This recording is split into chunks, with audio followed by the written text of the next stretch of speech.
Okay, so we're gonna do the kerfing on the other side now. I'm gonna take Char's off. I remember when I first started building, I found that you could get these clamps at the grocery store for like 50 cents a clamp or something. And apparently I never had enough money to buy a full set because I would go and I'd get like 5 more. And I'd get like 5 more after that. And now I feel silly, but that's what I did. Okay, so just looking around at it. I don't know how much I do this that's different than Char, but we'll find out, right? I usually break off a piece about this big to start, make sure it doesn't have any funny jagged ends. Kind of test fit part of it. Obviously I'm making it purposely too short. And then in this middle part here, I partially like kind of pre-bend that area so that it doesn't snap or break when it goes on there. Get out my glue.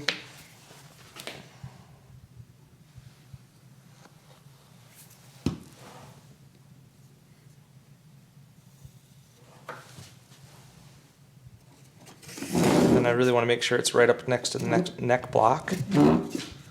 So I'll get my first clamp on there and it'll keep it. How much proud at the sides do you put the kerfing in? Well, this is the top of the instrument, so it's going to be flat. So barely proud. Basically, just so it doesn't. You just want to make sure it's not lower. If it's lower, that's a big problem. Would you say a 64th or even less than that? Less than a 64th. I'd say the back, I do probably a 64th or a little more, because it's going to get. You just sanded. want to be able to feel it or at it. Even have it level. Yeah, level's fine on the top. I just don't want it sunk lower because then I'm going to have to sand the sides to get, even, and that's a problem for me.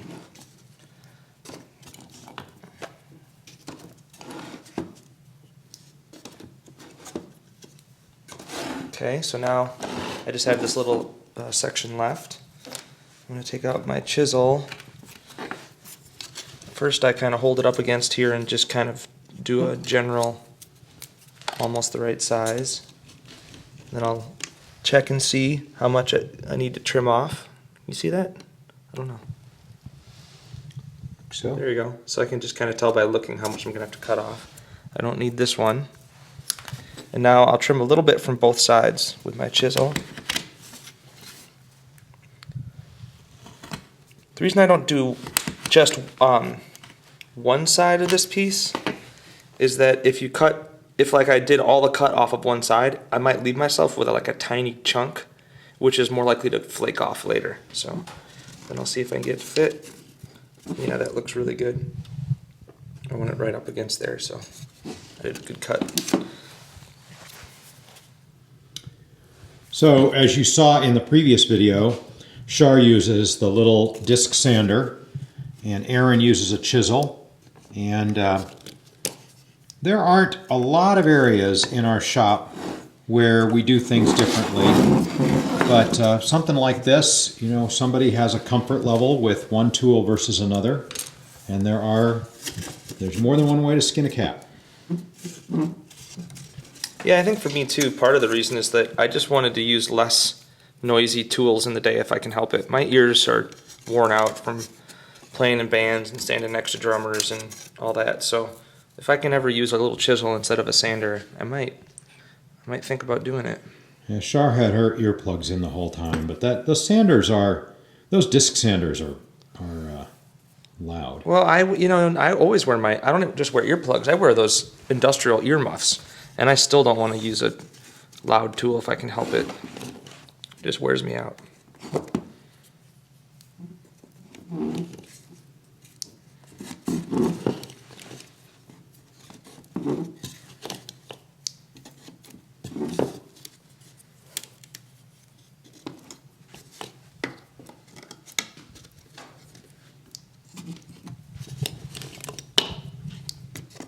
It's funny because since Char started this one with her set of little clamps, they're like a different brand than mine or something. I don't like how they feel. Like they feel funny on my hands. She has blue ones. I like red ones. Yours are these little red ones right there, and that. Yeah. You need to get a more fancy holder. We ought to Well, turn- if somebody would turn me a nice little bowl, instead I have was like a dishwasher detergent box. It's You're- funny why you keep like that. I've kept this little stupid plastic container all these years. I don't know why I don't do something different. Okay, so now I'll double check again about how much I'm gonna need.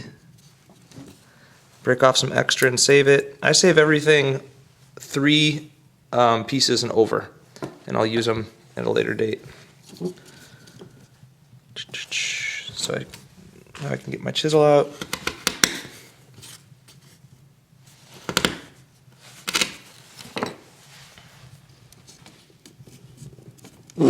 Actually, I cut that too short. See this right here? That's too much of a gap, and I could kind of spread it out and it would be okay, but it just takes me a second to cut a different piece. So I'll just take this piece and use it for a different one and cut a different one.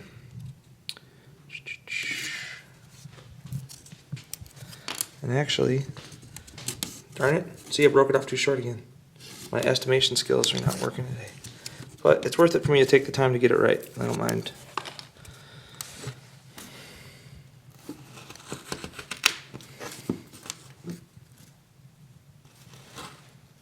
I think I'll need to do a little more, but I'll check first. Yeah, just barely. Now, since I only have to take a little bit more, I also am going to look at if one section looks bigger than another and take more off the side that they look about the same. So then I'll usually choose to take it off the side that won't be by the end block. That way the end block area, which is the end, gets a big piece of kerfing for glue stability. Because otherwise those can pop off. Yeah, much better. Much better, so.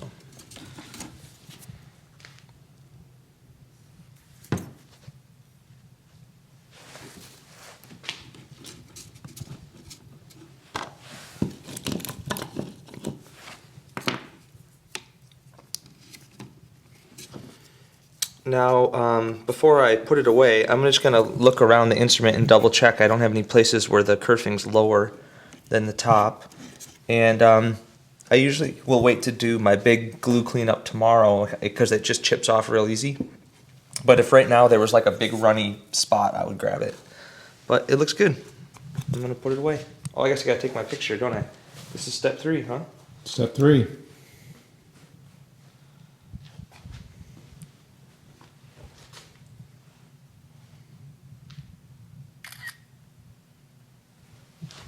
And do you know where the sheet is, Gordon, for this one? I bet it's in its box. Might be in its box. I don't Usually know. it would be hanging up, right? But this is like 1527. Let's see if it's in there. No. Oh, it's over here.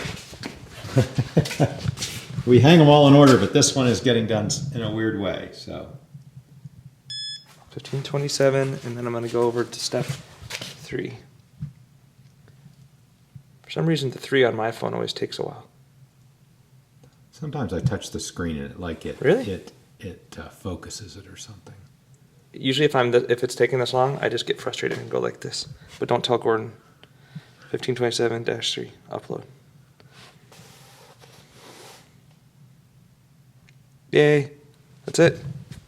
All done.